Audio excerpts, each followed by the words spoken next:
Buenas a todos, mi nombre es Marcos. Bienvenidos al primer vídeo de una serie de vídeos donde vamos a tratar de cubrir cómo funcionan las redes neuronales de los algoritmos o modelos de Machine Learning y especialmente los de Deep Learning. Es decir, vamos a tratar de ver cómo funcionan las IAs o mejor dicho los LLMs como ChatGPT o Gemini.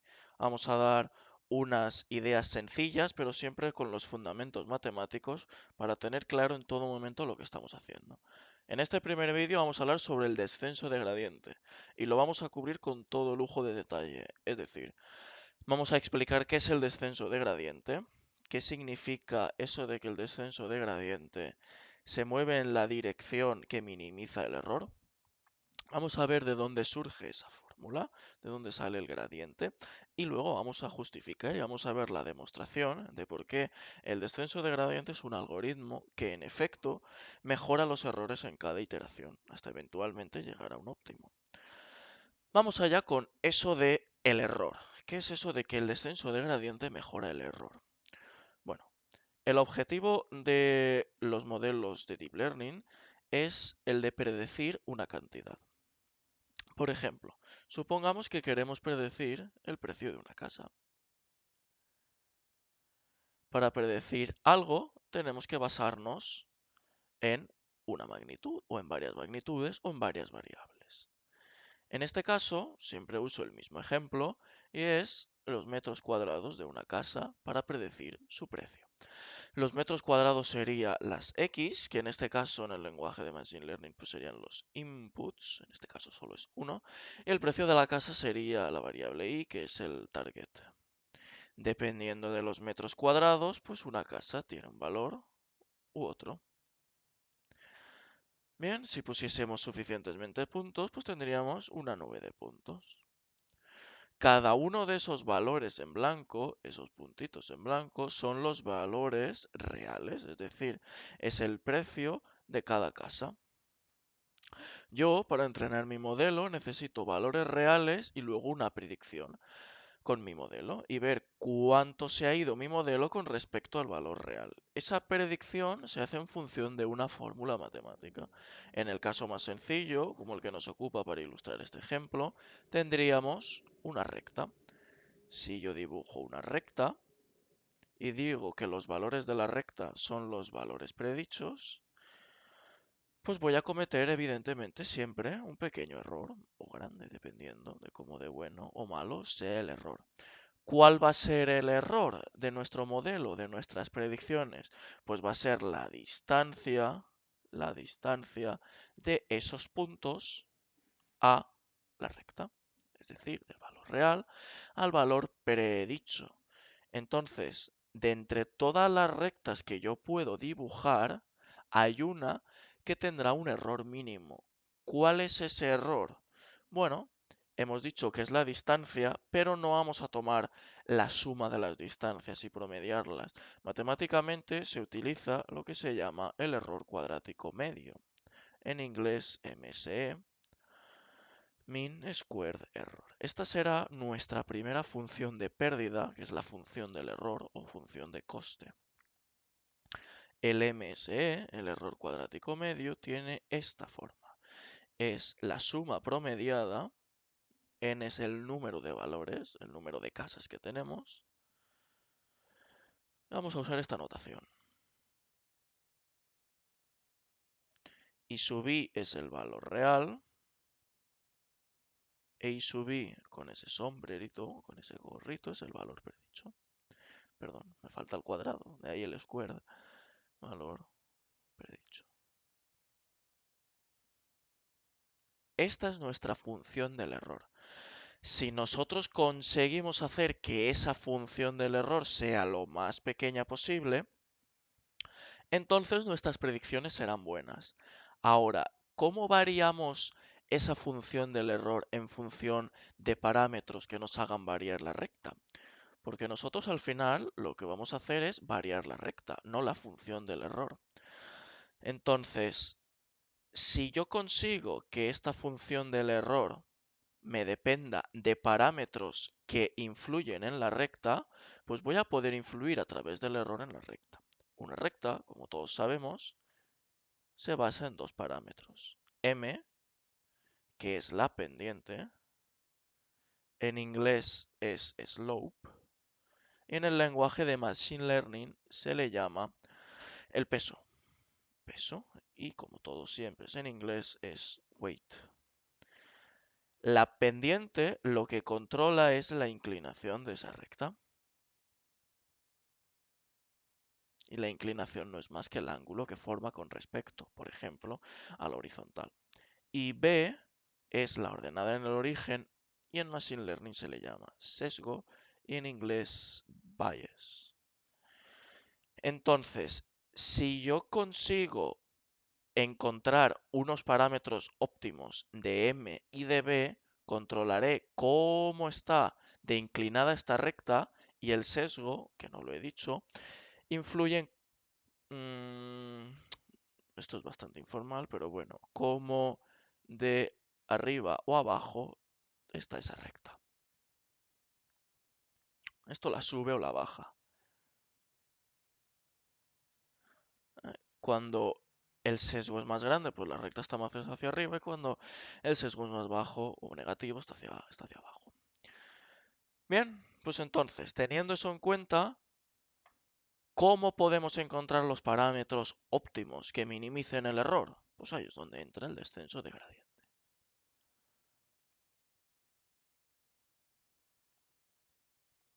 Y alguien podrá decir, oye Marcos, ¿y por qué no cojo la función del error, la derivo, la igualo a cero? Yo tengo el valor, donde es mínimo el error. Pues sí, evidentemente con eso también funciona, pero solo te va a funcionar para una variable. Si lo haces, que se puede hacer, pues te saldrá que la m y la b pues están en función de la varianza y de la varianza de las variables. Bien, descenso de gradiente. ¿Cuál es la fórmula? Famosísima fórmula. Por cierto, si os echáis un vistazo por mi LinkedIn, que lo pondré en la descripción del vídeo, mi foto de perfil, aparte de mi cara, es la foto de esta fórmula del descenso de gradiente. ¿Qué nos dice? Que un nuevo peso, ahora que ya sabemos lo que es el peso es siempre los parámetros que controlan la eficacia de mi modelo. El peso final es el peso inicial, yo siempre parto de un peso y lo quiero mejorar, menos un valor, se llama learning rate, tasa de aprendizaje, que lo introduciremos al final. Me reservo por el gradiente de la función del error o función de pérdida, los function, de ahí la L, en ese peso inicial. Bien, ¿de dónde viene esa fórmula?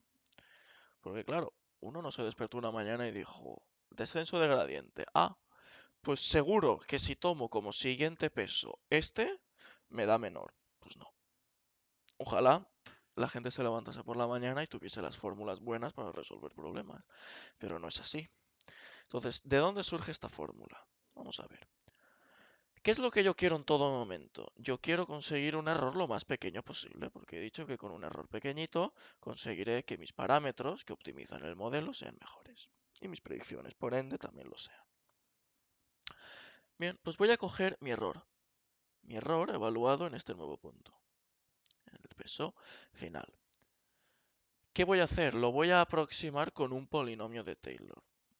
Cuando una función tiene unas propiedades buenas, en este caso que sea diferenciable una vez, porque solo vamos a aproximarlo por un polinomio de Taylor de orden 1, las funciones de coste están bien definidas, las funciones de pérdida están bien construidas para que tengan propiedades buenas, en particular son no negativas, son diferenciables y tienen más propiedades. Si lo aproximo por un polinomio de Taylor tendría esta forma. Siempre para un polinomio de Taylor necesito un punto inicial, en este caso el peso inicial, más el gradiente de la función, pues WF menos WC. ¿Qué es lo que quiero hacer? Quiero hacer que esta cantidad sea menor que esta de aquí. Es decir, voy a hacer que esta sea pequeñita. ¿Cómo lo voy a hacer? Pues jugando con las cantidades que tengo dentro de ahí. Bien, aquí no le puedo hacer nada. Esto es una cantidad fija porque yo siempre parto del peso inicial. Eso siempre es mayor o igual que 0 porque las funciones de pérdida son no negativas. Vamos a ver esta. Este otro sumando.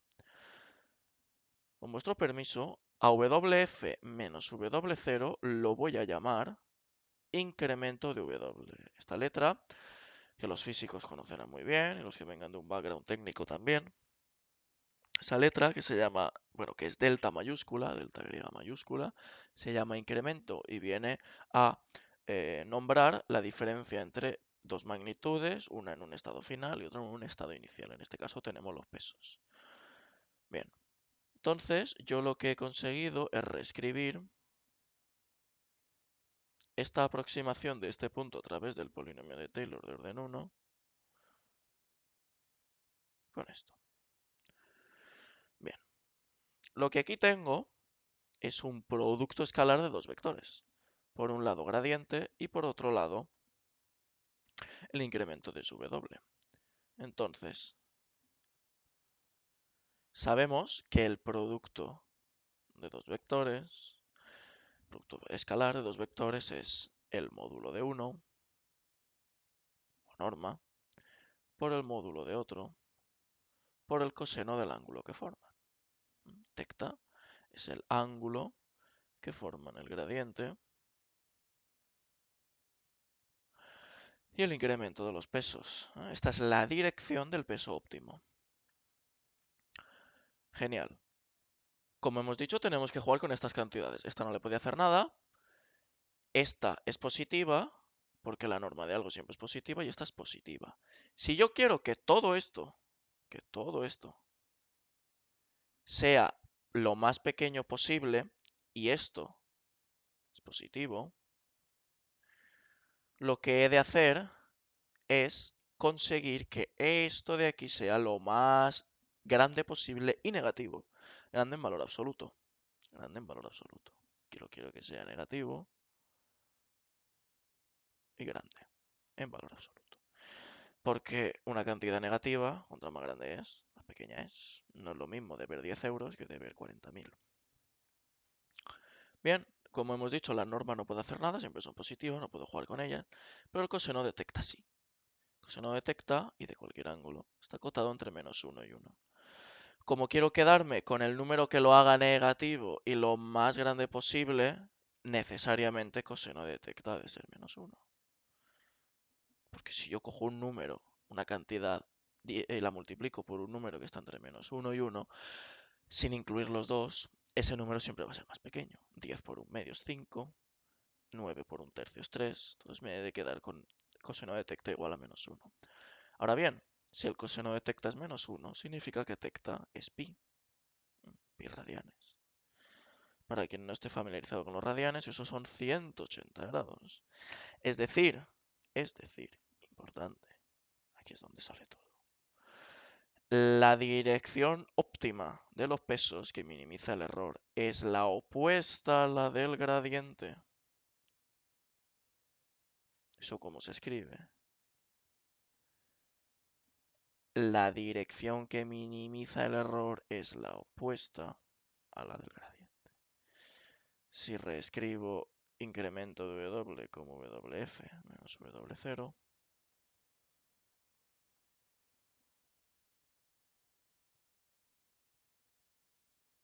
y vaya, ¿qué es lo que tenemos? Tenemos la fórmula del gradiente. Falta el alfa, como he dicho antes, pero el alfa me lo reservo para el final, porque es lo que me va a asegurar la convergencia y la velocidad de la convergencia de mi peso hacia el peso óptimo que minimiza el error. Estupendo. Tenemos de dónde sale esa fórmula, pero yo ahora lo que quiero ver es que en efecto, si tomo ese peso final mediante esta fórmula del gradiente, quiero ver que su error es menor que el peso inicial. Eso no lo he demostrado. ¿Qué vamos a hacer para demostrarlo? Ahora es cuando vienen las matemáticas. Hasta aquí había matemáticas, pero ahora vienen las matemáticas de verdad. Lo que hemos hecho hasta ahora tiene una dificultad relativamente sencilla, baja. ¿Vale? Entonces ahora lo que viene es un poquito más difícil. Para una persona con un background técnico universitario no debería tener problemas para entender lo que voy a hacer. De todas maneras, lo voy a explicar de la mejor manera que sé y simplemente quedaos con las ideas. Van a ser demostraciones muy técnicas, pero vais a ver cómo todo tiene un sentido. Aunque te veas sobrecogido, intenta quedarte. Si tienes alguna duda, coméntamelo en los comentarios. Vamos allá. ¿Qué condiciones necesitamos para que se cumpla esto? Necesitamos imponerle unas condiciones a nuestra función de pérdida.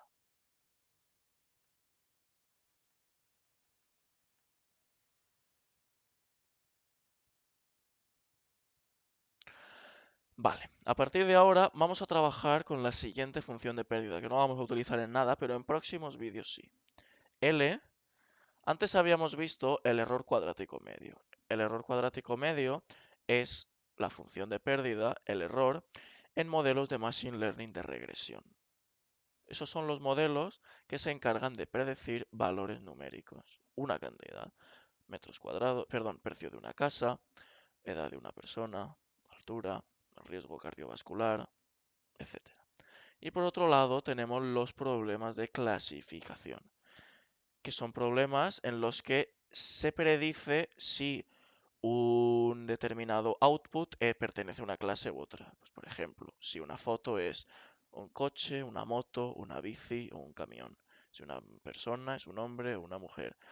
Si un hombre lleva un traje, un bikini, un bikini. Hoy en día cada uno ya lleva lo que quiere. Aunque un hombre con un bikini estaría un poco complicado de ver.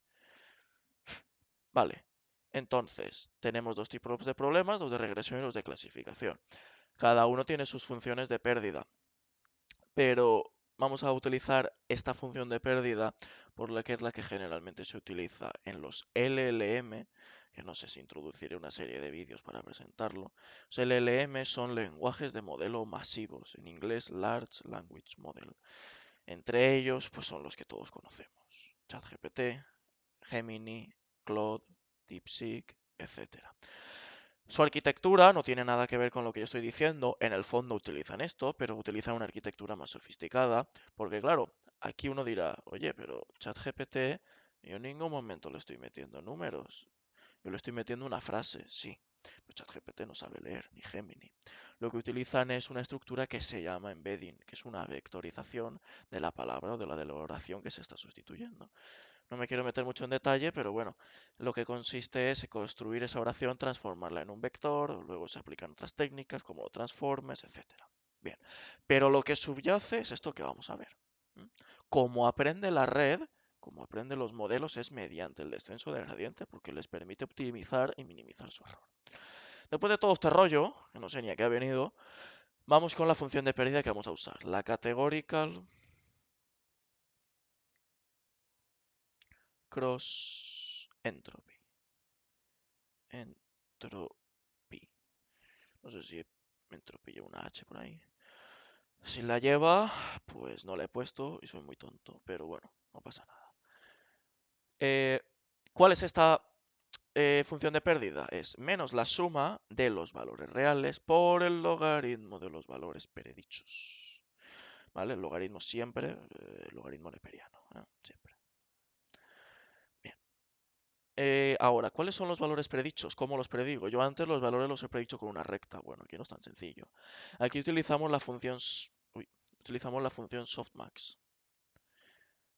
La función softmax convierte cualquier valor en un valor entre 0 y 1. Entonces lo que hace es convertir una serie de valores en unos valores que forman una distribución de probabilidad.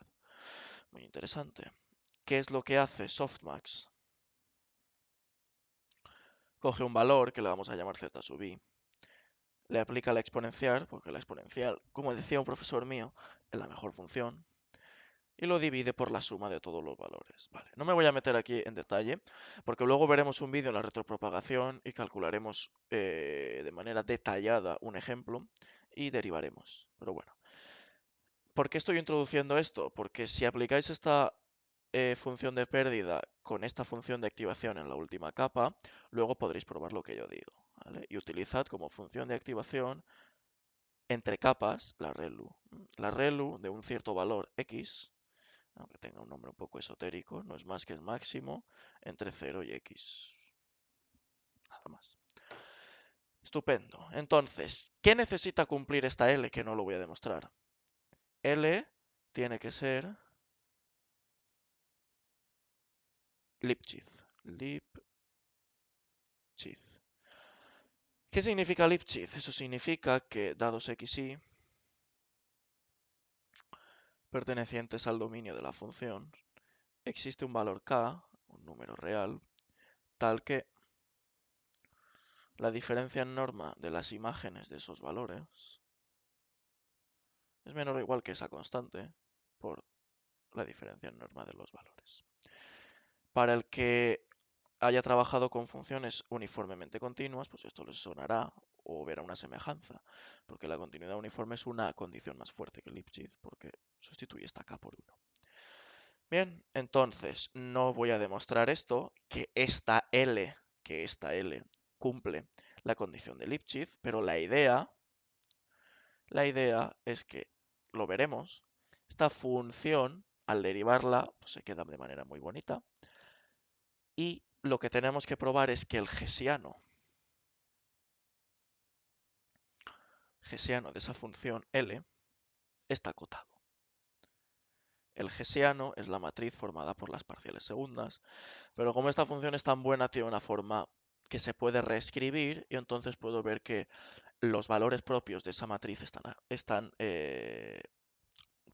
que esa matriz es de semidefinida positiva. Bueno, la forma cuadrática asociada a esa matriz es semidefinida positiva, y entonces lo tendría. No me voy a meter, porque como el vídeo lo decido yo, además es una demostración que no aporta nada, pero hay que saber qué se está haciendo. Vamos a probar lo importante, el lema del descenso. Tú dirás, pero este como que le llama lema del descenso. Bueno, descenso porque el algoritmo se llama descenso de gradiente, y lema porque en matemáticas hay 4 tipos de proposiciones. No lo llamo lema por capricho mío. Una proposición en matemáticas, bueno, y en lógica, es una oración que puede ser verdadera o falsa.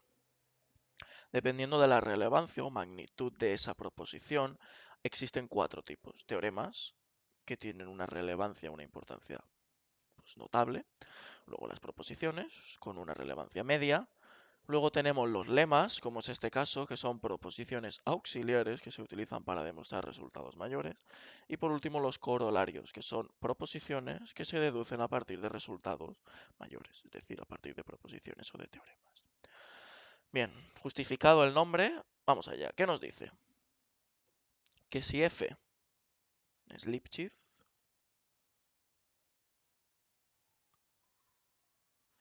entonces, dados x y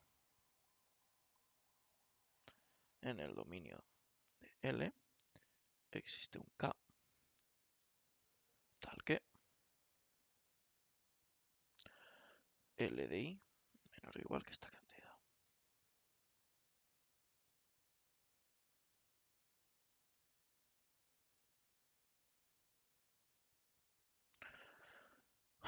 Bueno, como ya he dicho, esto es un lema muy técnico. Su dificultad radica en saber cómo tengo que reorganizar los términos para que me aparezca lo que yo quiero. Entonces, ¿esta demostración es difícil? No, es técnica. Para mí las demostraciones técnicas de este estilo son como una obra de artesanía. Es decir, es un trabajo minucioso, preciso, en el que voy a ir añadiendo y quitando cosas, reagrupándolas, aplicando otros resultados, hasta que eventualmente, después de muchos agrupamientos de añadir y de quitar cosas, se me va a quedar eso. Vamos allá. Primero, definimos una función. Aquí es donde ya empezamos con la magia. G de t es mi función original evaluada aquí. Bien. ¿Por qué esta función es la que me sirve? Porque una persona más inteligente que yo estuvo probando funciones y vio que con esta pues, se llegaba al resultado. Con t entre 0 y 1. G es una función de que depende de t. ¿Y por qué esto es así? ¿Por qué se eligió esta? Bueno, seguro que esto, los que hayáis hecho demostraciones, os suena, este tipo de funciones intermedias, porque g de 1, si yo sustituyo la t por 1, ¿qué me queda? Me queda L de i. Y si sustituyo la g por 0, me queda L de x. Luego, L de i menos L de X es igual a G de 1 menos G de 0. Bien, como veis, si yo pasase este aquí, tendría los primeros términos de la desigualdad. Como veis, nos vamos acercando. Ahora, ¿qué necesito? L es una función integrable. ¿Por qué? Porque lo digo yo. Las funciones de pérdida están construidas para que tengan buenas propiedades y además es continua, porque es diferenciable. Lo digo yo. Bien, entonces, aplicando el teorema fundamental del cálculo integral, que me dice que una función es continua en un punto y integrable, perdón, esto se puede reescribir de esta manera. Esto es el teorema fundamental del cálculo integral. Cuando un teorema lleva la palabra fundamental es que es muy importante. Bien, entonces vamos a ver cuánto vale g' de t. G' de t, aplicando la regla de la cadena, es la derivada de L, pero claro, L es una función de varias variables. Su derivada es el gradiente por la derivada de esto de aquí con respecto de t, que no es más que y menos x. Luego hemos llegado a que L de y menos L de x es la integral de 0 a 1 de la derivada de g'. Perdón, de la derivada de g, que es esto.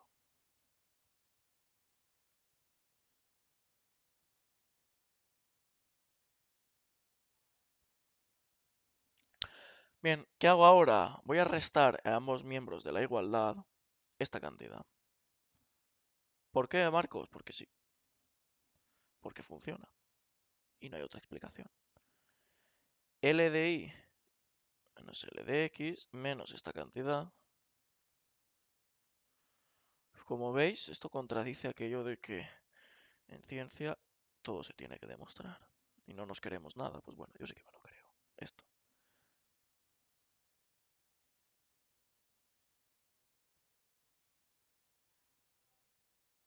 A ver, que no es creerse nada, porque si al final se llega a un resultado, pues uno no se cree nada porque ha funcionado. Y si funciona es bueno. Bien, ¿qué hacemos? Sacamos factor común aquí.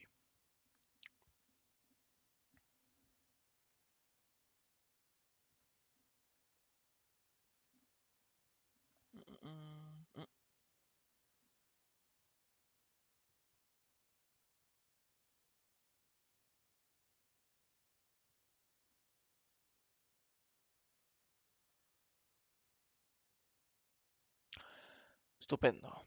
Tenemos que seguir aplicando resultados. Vale. Quizá mis seguidores, que yo no tengo seguidores de momento, más puristas hayan notado una falta de precisión aquí. ¿Cuál es? Por lo general, el gradiente de una función suele ser un vector columna. Y yo aquí lo estoy multiplicando muy alegremente por un vector fila. Si fuese extremadamente preciso, yo aquí siempre debería añadir una traspuesta para que esa operación fuese viable, pero no lo voy a hacer. ¿Por qué? Porque es muy engorroso si tener que escribir traspuesta todo el rato y se me va a olvidar. Como el vídeo lo hago yo, elijo cómo escribo las cosas. Pero lo tengo en cuenta, que es lo importante. Así que para mis suscriptores más rigurosos, que sepan que lo tengo en cuenta. Bien, tengo el producto entonces de dos vectores, producto escalar. Desigualdad de Cauchy-Schwarz. La desigualdad de Cauchy-Schwarz me dice que el producto escalar de dos vectores es menor o igual que el producto de sus normas.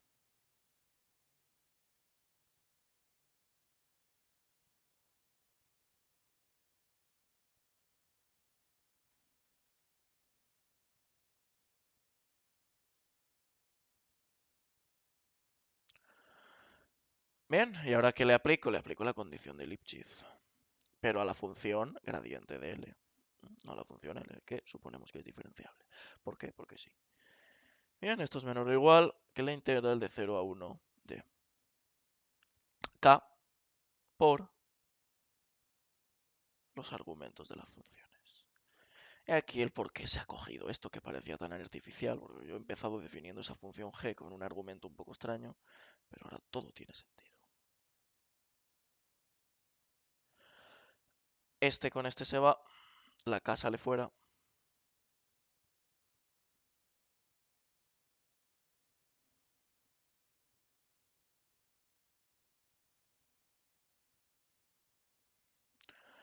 Bien, t es un número entre 0 y 1. Luego puede salir de la norma. Entonces me quedaría t, norma, norma. Como la misma norma, norma al cuadrado, y además la norma no depende de t, luego sale fuera. Y me quedaría la integral de 0 a 1 de t de t. Esta integral, como diría un profesor mío, es de la guardería y da un medio. Luego, al final de la fiesta, me queda esto. ¿Y a qué he llegado? ¿A qué he llegado? He llegado a qué.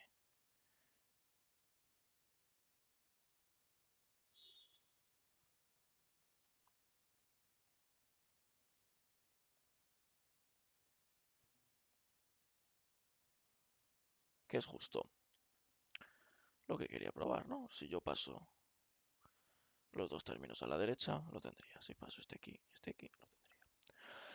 Bien, ahora que tengo probado este lema, vamos a probarlo. Y tenemos que probar lo siguiente, que L en el peso final, bueno, el error es menor que en el peso inicial, donde mi peso final viene calculado a través del descenso de gradiente. Le voy a poner el alfa y ahora veremos la importancia de ese alfa. Ok, ¿qué vamos a aplicar? Pues el lema del descenso.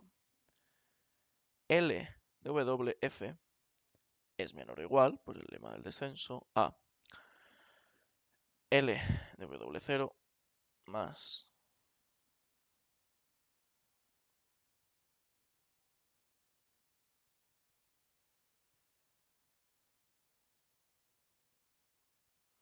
aplicado el lema del descenso, pero en vez de I, X e Y, W0 y WF y para la función L.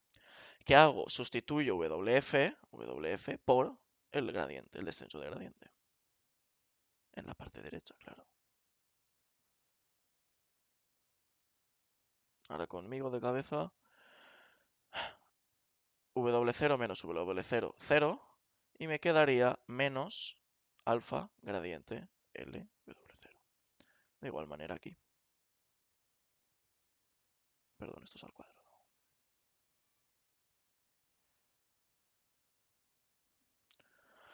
Bien. Vector por vector, producto escalar es la norma de ese vector al cuadrado.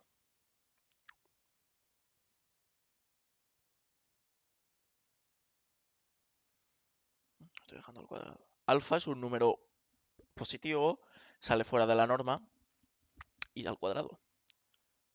Porque hay un cuadrado en la norma. Saco factor común.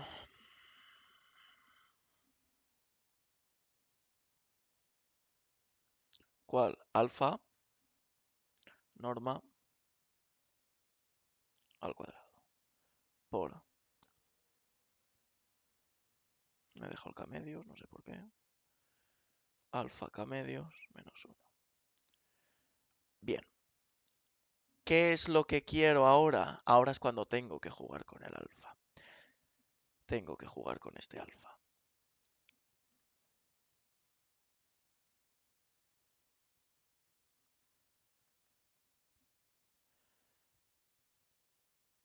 ¿Por qué? Porque este alfa es el que me va a garantizar la convergencia. Ahora veremos qué quiero decir con eso de garantizar la convergencia. Bien, ¿cómo nos aseguramos de que eso es más pequeño? Bien, que L de W0. Bien, esto es mi pregunta. Esto de aquí no lo puedo tocar, esto es mayor o igual que 0. Alfa mayor o igual que 0. Esto es mayor o igual que 0. Al igual que he hecho antes, si consigo que toda esta cantidad sea negativa, al restarse al sumando, me quedará más pequeño que el sumando original. Entonces, como estas dos primeras cantidades no las puedo tocar, son siempre positivas, voy a jugar con esta. Entonces, ¿qué es lo que necesito? Necesito que esto de aquí, alfa k partido 2 menos 1, sea negativo. O lo que es lo mismo, que alfa sea menor que 2 partido k. Luego, si yo consigo que mi alfa sea menor que 2k, mi error en el peso final es menor o igual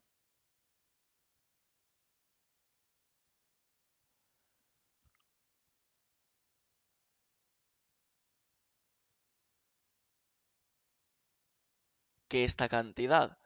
Pero claro, esta cantidad para un alfa menor que k medios es negativa. Esto es negativo.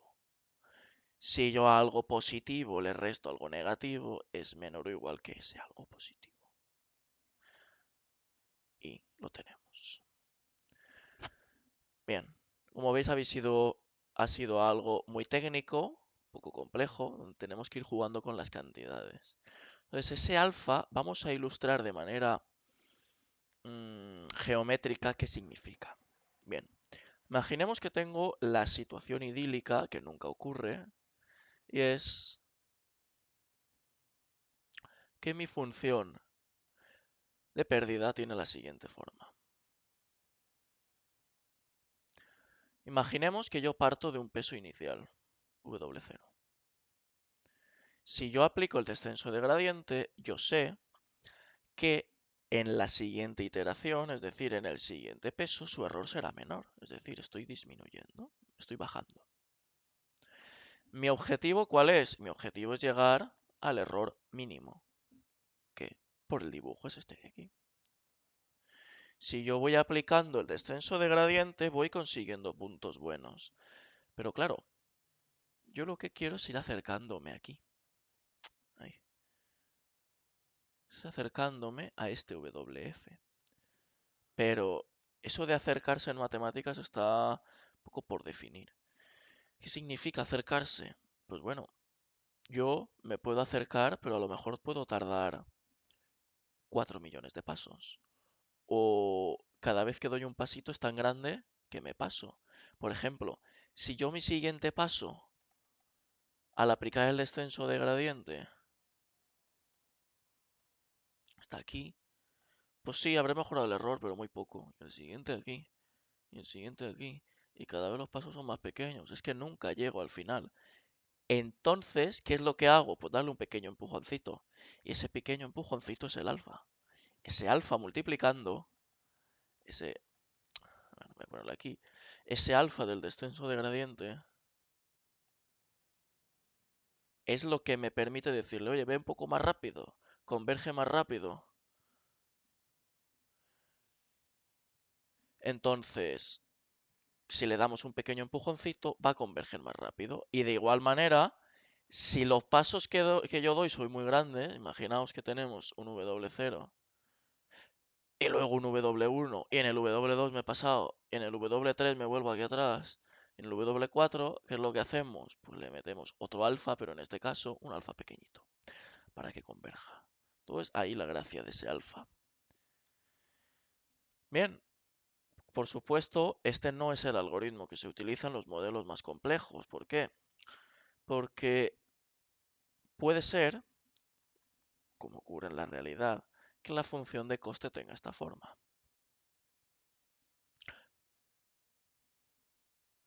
¿Cuál es el mínimo aquí? El mínimo, vemos que es este. Este es mi WF, el bueno. Vale, ¿qué es lo que ocurre con este algoritmo? Bueno, yo no lo he dicho, pero esos puntos mínimos son puntos críticos de la función de coste. Un punto crítico es aquel en el que la derivada, en este caso el gradiente de la función, vale 0. Estos de aquí son mínimos, pero son mínimos locales. Yo lo que quiero es el mínimo global, que es el que me da mis mejores predicciones. Pero este sí que me minimiza el error. ¿Por qué? Porque, como hemos dicho, al ser un mínimo, el gradiente en este mínimo, llamémosle W1, es cero. Y claro, mi algoritmo me dice, Marcos, ya está, te encontré uno buenísimo, el error es cero. Sí, en efecto, el error es cero, pero no es el mejor de los puntos, el mejor es este. Y mi algoritmo no sabe detectar cuál es el global. De ahí que tengan que surgir herramientas más sofisticadas para encontrar el mínimo global y que no nos quedemos parados aquí. Pero bueno, eso ya lo cubriremos, o no lo sé si lo cubriremos, en otros vídeos. Espero que os haya gustado este primer vídeo. Como he dicho, hemos ido incrementando la dificultad. Si creéis que lo puedo hacer mejor, dejadlo en los comentarios. Si tenéis alguna duda, lo mismo. Y chao, nos vemos pronto.